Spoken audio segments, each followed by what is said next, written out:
What's happening, everybody? Welcome back to the channel, and today we are going to be doing part 1 of 2 of an idea I had called Does Virtual Gear Matter? Specifically things like amp sims and drum plugins. So today we are going to go through a whole mix using only ML SoundLab products across guitars, bass, and drums, and then we'll do a mix walkthrough and see how it all comes together.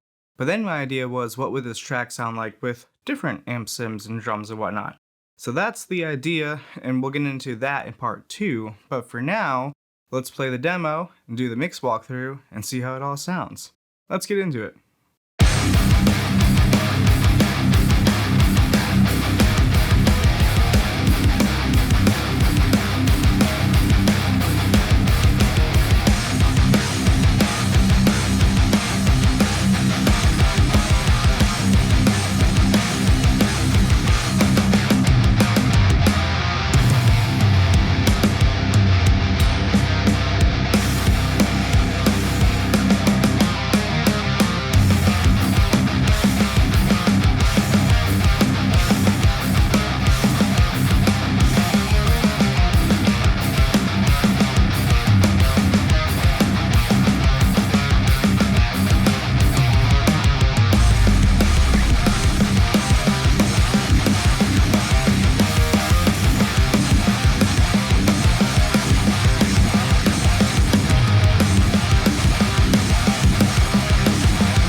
Okay, welcome back. That is the track we're working with. Hope you liked it.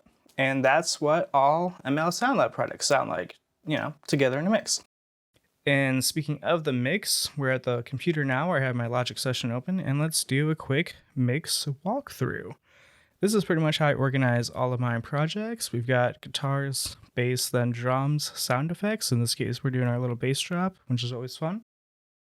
And then our guitars are on a bus, and then I have 2 instances of ML drums. One is a bus, and then the other is not. We'll get into that in a minute, though. So let's just work our way top to bottom and open our mix window, which, as you can see, is pretty straightforward. Mostly done through STL Tones Control Hub, which is a fantastic plugin you've probably seen on the channel before. But anyway, I don't want to make this like an hour-long video, so let's just run through this pretty quick and see what we're working with. Okay, it's top to bottom. We are doing amped roots on the guitars, and this is the same on both channels. Copy pasted and then panned left and right. And then that is going into our guitar bus, which is pretty much just doing the master EQ and a very little bit on the color. And you can see we're also mainly just doing some cuts. So let's solo these and see what we're working with.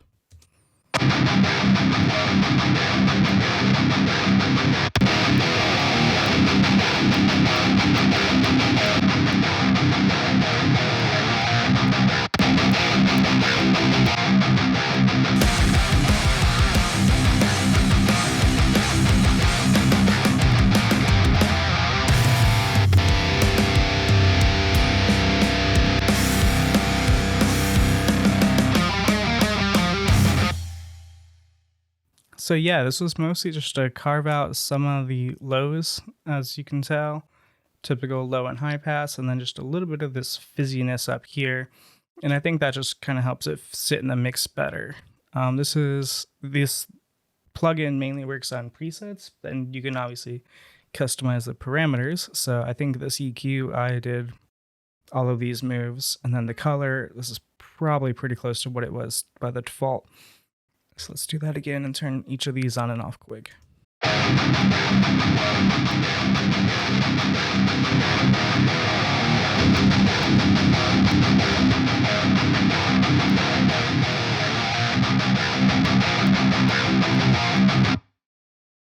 You notice EQ is doing most of the heavy lifting there, as I think you would kind of expect. This color section is very cool though, and does add something, a little bit of warmth and whatnot, going through that tape saturation, which is always fun. And yeah, that's guitars. Pretty simple. I think a lot of people overthink it. And then same on bass. We're doing amped bass. Okay, it doesn't have the preset name in here or loaded, but I believe this was the Llama bass. And then this is an interesting plugin that I don't particularly love, to be honest. It's got this one and then a rack version, but I'm not going to mess up all the settings. Oh, and I should also mention for both of these, the cab is just whatever the default is set to. Anyway, amped bass. This is $40 and I don't love it. I think if you're going to pay for a bass plugin, there are better options, particularly Neural DSP, either Dark Glass or Parallax are ones that I personally prefer. But let's run through this.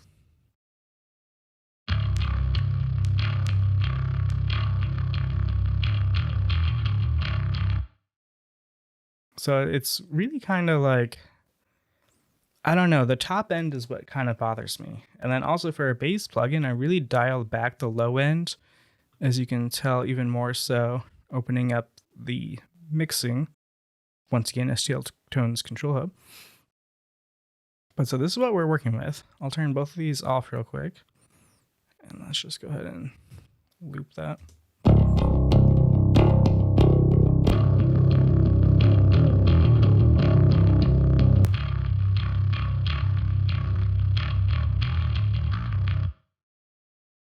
So yeah, it's something about the high end that is really just not doing it for me. And I feel like our controls are kind of limited compared to something like Dark Glass or Parallax.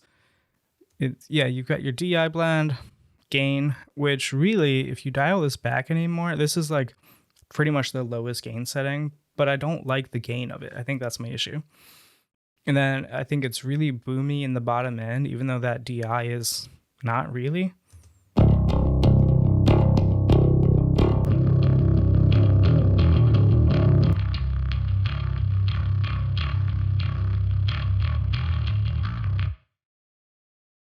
Pedal board, we got just a little bit of the noise gate and some compression in the plugin. But as you can tell, a lot of the heavy lifting is going on here in the actual, our little channel strip.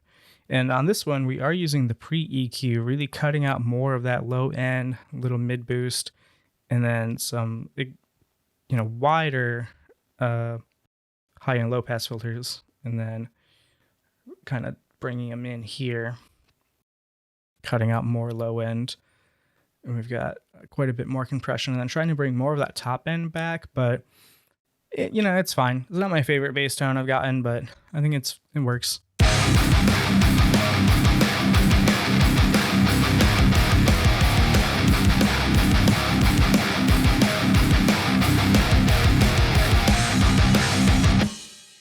Does its job as a bass, So pretty straightforward, but again, I would opt for something different personally. And then drums.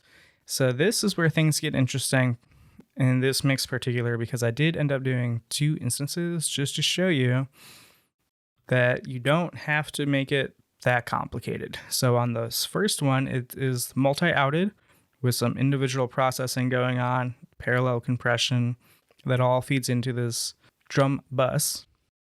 And then the separate one is just a singular instance. It is just the plugin with the same drum bus settings, and then all of the individual mixing is done in the plugin. And again, just like my previous video with ML drums, this is the completely free version. There are paid upgrades you can do to get more kit pieces, but I have not done that. But so this one I mixed all in the plugin, whereas the other one I basically bypassed all the mixing and set it, as you can tell, pretty much 0 and just kind of leveled the faders. But the saturation off, compression off, all of these EQ knobs are off, except the reverb. Apparently that was probably built in. But anyway, this is what our drums multi-outed sound like.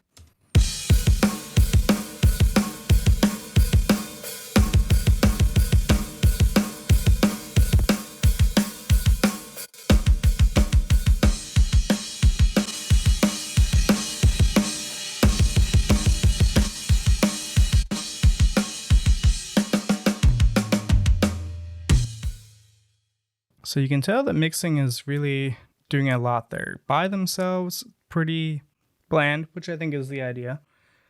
And then we've got multiple STL tone control hubs again. I need to find a way to shorten that so I don't keep saying it. So let's run through these real quick.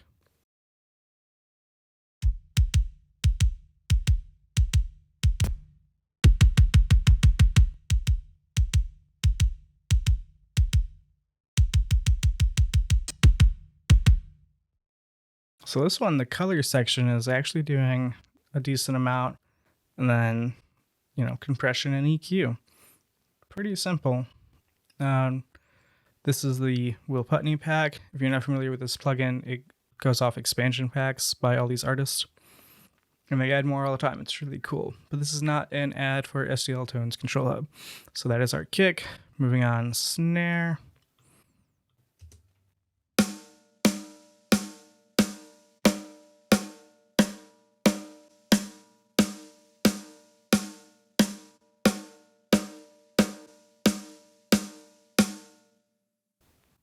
Not a ton.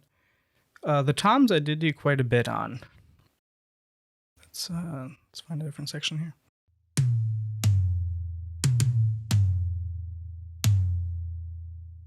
So this is a preset, of course, and then I've modified it quite a bit.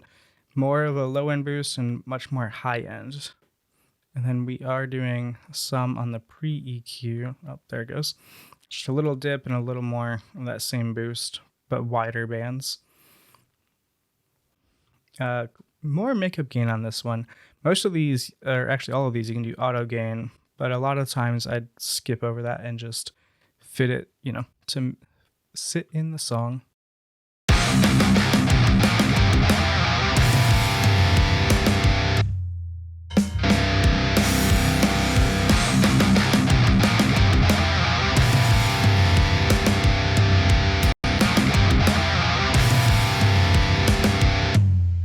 It's pretty subtle, really. I mean, we're not doing anything super crazy on any of these. Moving on, we've got overheads.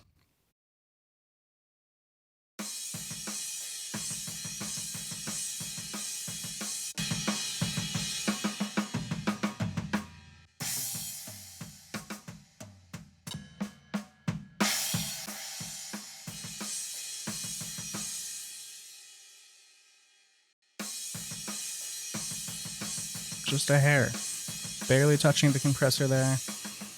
Mainly just a little bit of, upper boost. And then we have our rooms, and again, all this will feed into our mix bus.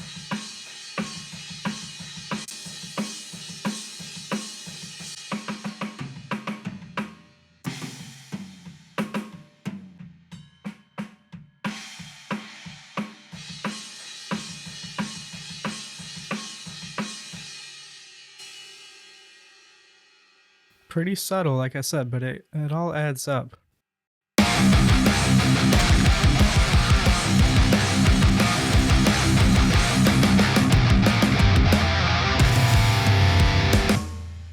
And it all adds up into our drum mix bus, which is where more of the heavy lifting comes in, especially with the color and the dynamics. You can see we've got quite a bit more going on here through the color section.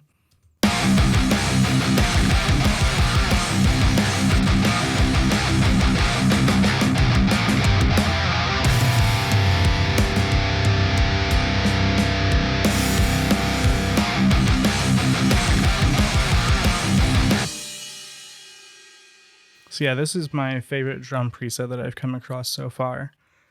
I think it really just glues everything together nicely. And then I've got the limiter on just to make sure it doesn't clip this individual track, which is probably fine if it does, but I'd just rather not. But like I said, what's interesting is that is all multi-outed. I've got all these other plugins. I mean, it's one plugin, but it's doing a lot. Whereas, I should also mention, last but not least, actually, is this parallel compression, which is the Soundtoys decapitator, which also then feeds into that drum bus. So we'll do this on and off.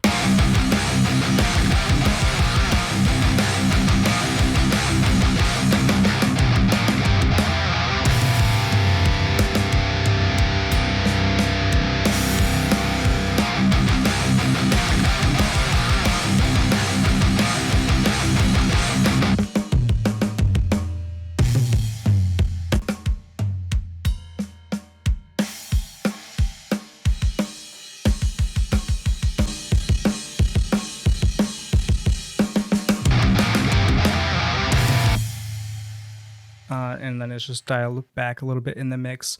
Really just kind of beefs things up a little bit though, you know? It's a good time. Sound Toys stuff is really good for sound design and things like that. But as mentioned a few times now, that is all, you know, one big grouping for drums. And then this is a singular instance, no parallel compression or anything. Like I said, all the mixing was done in the plugin, which does have parallel compression, I should mention. It's just not outside of the plugin. And then all that feeds back into this same SDL tones. Looks like I dialed the top end back just a little bit. Our other track is muted, but it's in a bus, so the MIDI doesn't gray out like it normally would, like if I mute this track. But as you can see over here, this is our drum track now.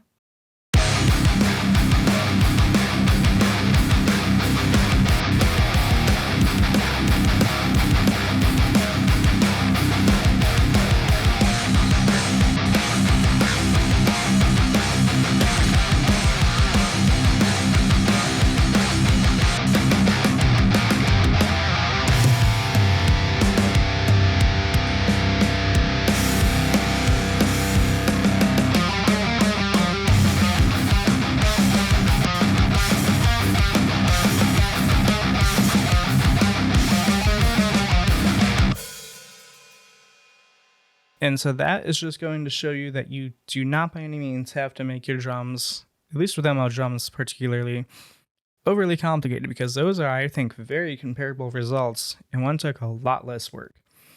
So the more I use ML drums, the more I think it's a great value, and it's really grown on me a lot. I think that's a cool plugin. It sounds pretty good, and that's just the free one. Like, you can go download that and get the same thing for the most part. You know, do your own bus processing. This is just what I happen to have. But yeah, that's pretty cool. Let's turn that on and off.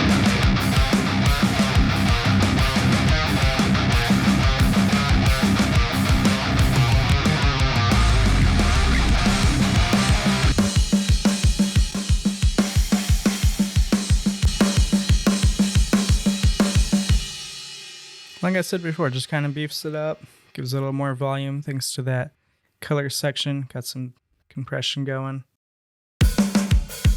Very light on the compressor, and it's actually very light on the compressor in here because, again, the plugin is doing some. Very little bit on the master here, just a feed into this one, just another little bit. But yeah, super cool. I think that's a neat plugin, and the more I use it, the more I like it. Amped bass is not one I'm crazy about, but is what it is. I think for the most part, though, this came out really good and a lot better than I expected. And then last but not least, as mentioned, this all goes into a bus reverb and then our mix bus. Bus reverb, again, not doing a ton, and each of these sends is just a little bit, except the bass is a little more. And normally I have more high end to the bass, so it makes a bigger deal or bigger difference. But we'll just turn that on and off real quick.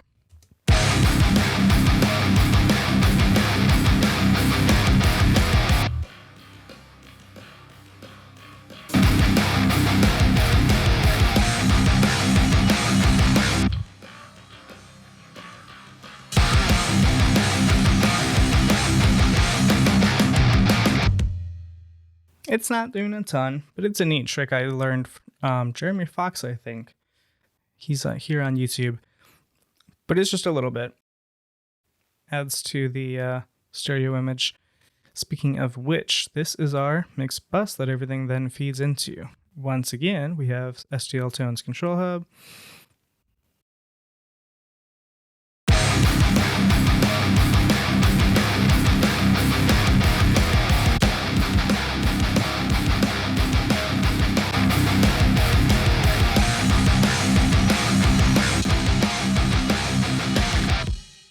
So that's doing quite a bit. That in our next plugin, which is Waves plugin, the Infected Mushroom Pusher, which is just crazy name.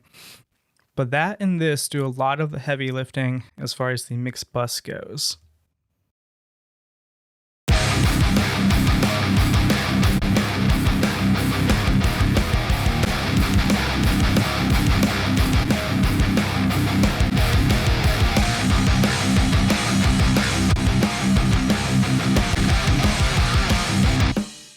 This plugin is great. I think it's like 30 bucks, maybe 50, but you know, Waves is always on sale. But this magic button is what really does it. It is like a harmonic saturation throughout the mix, very prominent in the mids. And then it does have its own stereo image, so it helps widen your image. What a weird sentence. Just a little bit on the high end, a little bit in the body, and then you can change the low amount based on your frequency. 65 is what I found to be a good one, and then you don't want to overdo it or else it gets too boomy in the low end, too subby. But that's a cool plugin I really like. And then our last two are Newfangled Audio. This is Saturate, which is their clipper, and it's pretty straightforward, exactly what it sounds like. It clips.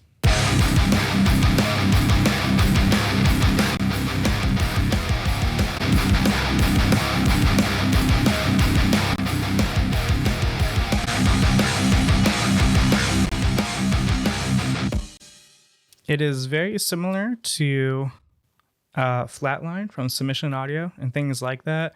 You can control how hard the clipping is. This is 84%, so it's pretty hard. And really not that much drive on it.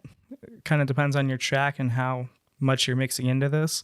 I like a top-down mixing approach, so this is the bus that I will start with on everything and then mix into it. And then I can control my loudness that way through something like this. And then really you could use this as your last plugin because it does have a ceiling, which is always important. That way you don't digitally clip your DAW or wherever this ends, you know, your music ends up. But I like to go into Elevate, which is more of a suite. It has a couple different options in here, including the clipper. And if anyone from Newfangled Audio is watching, I think this would be much better in the first place. And then I wouldn't have to do it separately, because that's the same kind of plugin that's built into here, but having it at the end I found is not the best way to do it, because then you're bypassing your ceiling for one, and it has a lot less control because it's got the shape in the drive, but it's just clipping the output, which is, you know, I guess what it's designed for, but not a great result. So anyway, I do it before and then come into this, which also has this nice little transient section, which I really like. And then just a little bit of gain on the limiter. Got our ceiling, -1 is what I believe Spotify recommends. Somebody can look that up. I got that number from somewhere specific though. And then that's what this sounds like. And you'll see down here, we're at our -1. So we'll set that or reset it.